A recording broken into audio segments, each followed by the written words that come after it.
नमस्कार प्यारे विद्यार्थियों, स्वागत है एक बार पुनः आपका हमारे YouTube चैनल पर ऑनलाइन स्टडी में। शुरुआत करते हैं हम आज पार्ट 4।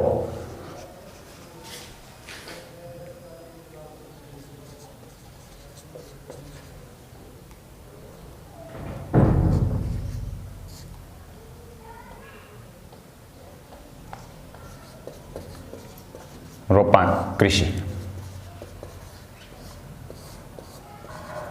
जिसे हम बागाती कृषि भी कहते हैं।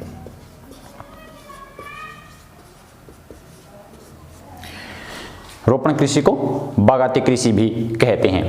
क्या होता है देखिए, इसमें यह एक व्यापारिक कृषि है।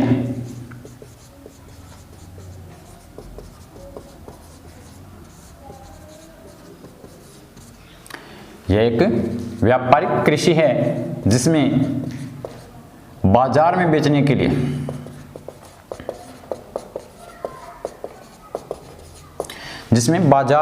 के उद्देश्य से गन्ना, केला, अनानास, चाय आदि की खेती की जाती है।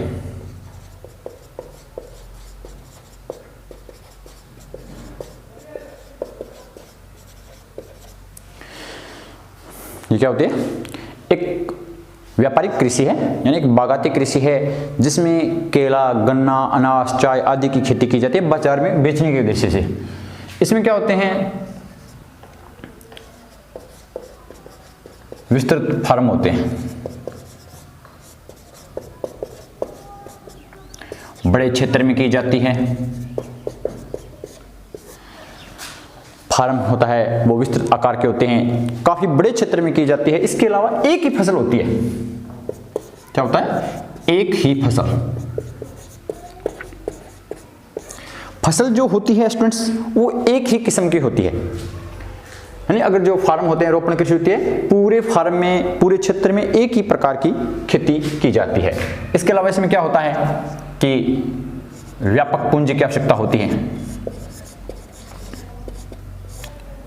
व्यापक पूंजी की आवश्यकता होती है, काफी मेहनत भी ज्यादा लगती है। इसमें मेहनत व श्रम अधिक होती है। इसके अलावा क्या होता है कि विकसित तकनीक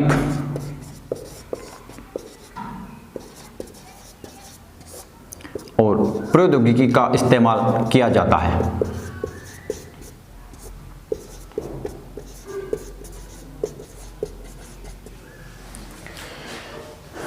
काफी मात्रा में पूंजी और मेहनत श्रम साध्य खेती होती है, ये कृषि होती है। इसके अलावा इसमें विकसित तकनीक और नवीन प्रौद्योगिकी का भी इस्तेमाल किया जाता है।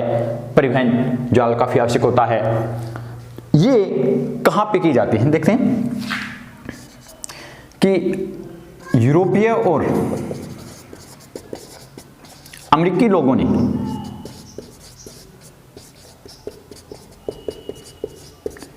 अपने उष्णकटिबंधीय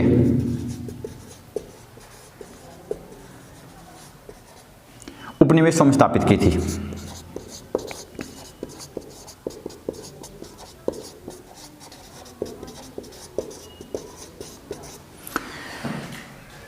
यह कृषि, यानी रोपण कृषि की बात करें तो यूरोपीय और अमेरिकी लोगों ने अपने उष्णकटिबंधीय उपनिवेश जो थे वहां पे यह कृषि उन्होंने शुरू की थी शुरुआत में। तो देखते हैं, जैसे हम बात करें फ्रांस और स्पेन ने कहां पे की थी? फिलीपींस में।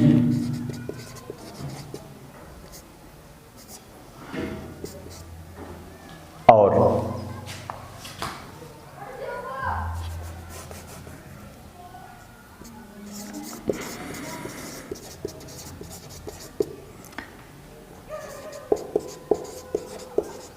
नारियल की और गन्ना की खेती की थी। यूएसए ने पश्चिमी अफ्रीका में कोको और कॉफी की खेती की थी। ब्रिटेन ने भारत व श्रीलंका में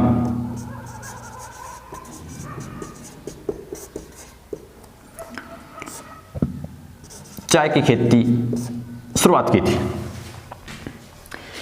कि यूरोपीय व अमेरिकी लोगों ने अपने उष्णकटिबंधीय उपनिवेशों में ये रोपण कृषि है उसकी शुरुआत की थी। जैसे फ्रांस और स्पेन ने फिलीपाइंस में नारियल गन्ना की खेती शुरू की, यूएसए ने पश्चिम अफ्रीका में कोको और कॉफी, ब्रिटेन ने भारत और श्रीलंका में अपने उपनिवेश स्थापित किए थे, वहां पे उन्होंने सर्वप्रथम चाय की खेती शुरुआत की थी। अगला टॉपिक है फेजेंडा।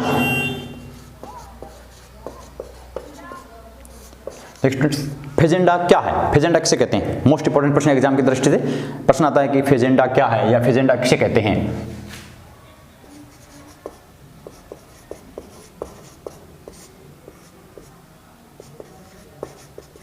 अफ्रीका में कॉफी के बागानों को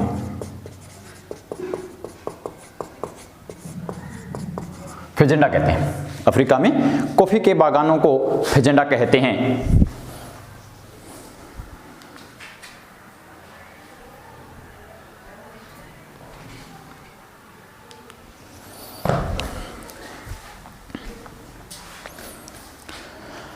अफ्रीका में कॉफी के बागानों को फेजेंडा कहते हैं। अब अगला टॉपिक है अपना विस्तृत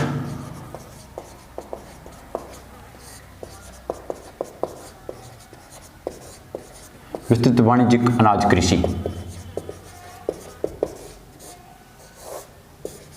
अगला टॉपिक है विस्तृत वाणिज्यिक अनाज कृषि। क्षेत्र कहां पे है? उच्च अक्षांशों के मध्य व शुष्क प्रदेशों में, उच्च अक्षांशों के मध्य व शुष्क प्रदेशों में की जाती है विस्तृत वाणिज्यिक अनाज कृषि। प्रमुख फसल जो है गेहूं है, प्रमुख फसल गेहूं है। इसके अतिरिक्त जो जई, राई व अन्य फसलें भी होती है। प्रमुख फसल जो है गेहूं है, इसके अलावा जो जई, राई भी होती है। इसमें क्या होता है स्टूडेंट्स कि फसल उगाने से लेकर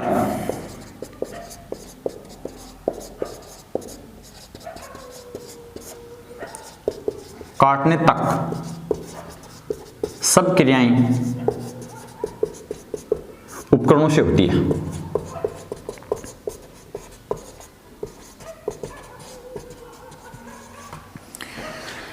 विस्तृत वाणिज्यिक अनाज कृषि की बात करें तो उच्च अक्षांशों के मध्य व शुष्क प्रदेशों में की जाती है। मुख्य फसल जो है वो गेहूं होती है। इसके अलावा जो जई व राई भी यहाँ पे पैदा की जाती है।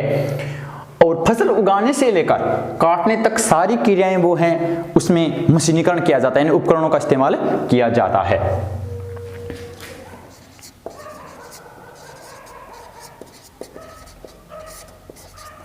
प्रमुख प्रदेशों की बात करें तो ऑस्ट्रेलिया के डाउन्स,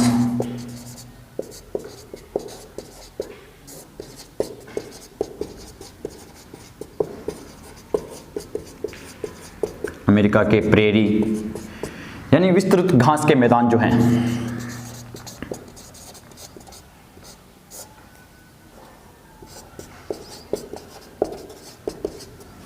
विस्तृत घास के मैदान जो है वो विस्तृत वाणिज्यिक अनाज कृषि के अंतर्गत आते हैं। अगला टॉपिक है अपना मिश्रित कृषि।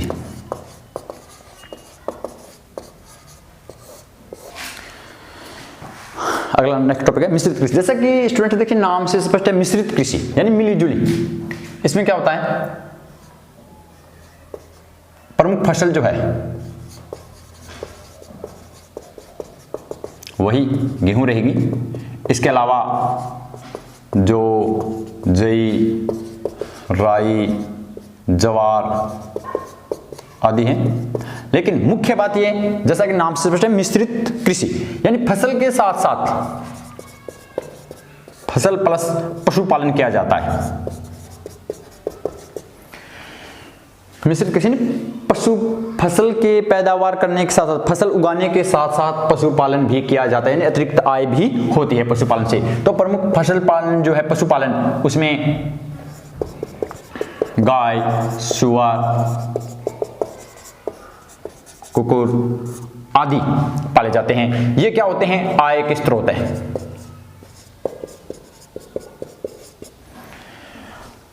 सूअर है, कुकुर है, गाय है, ये पाले जाते हैं कृषि के साथ साथ, ताकि ये क्या होते हैं, आमदनी के मुख्य स्रोत माने जाते हैं। फसल के साथ साथ ये आय के भी स्रोत माने जाते हैं।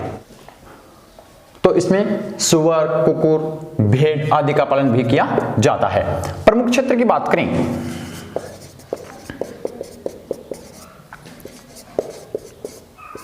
उत्तरी यूरेशिया,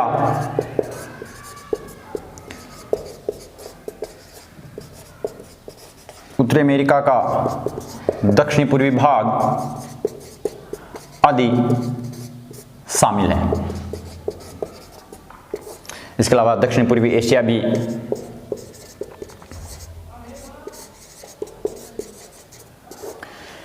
इसमें सम्मिलित है। प्रमुख क्षेत्र में बात करें तो यूरेशिया के कुछ भाग, उत्तरी अमेरिका के दक्षिण पूर्वी भाग और दक्षिण पूर्वी एशिया के भी कुछ भाग शामिल हैं। चलिए स्टूडेंट्स, बहुत बहुत धन्यवाद। मिलते हैं नेक्स्ट वीडियो में नेक्स्ट टॉपिक के साथ। धन्यवाद।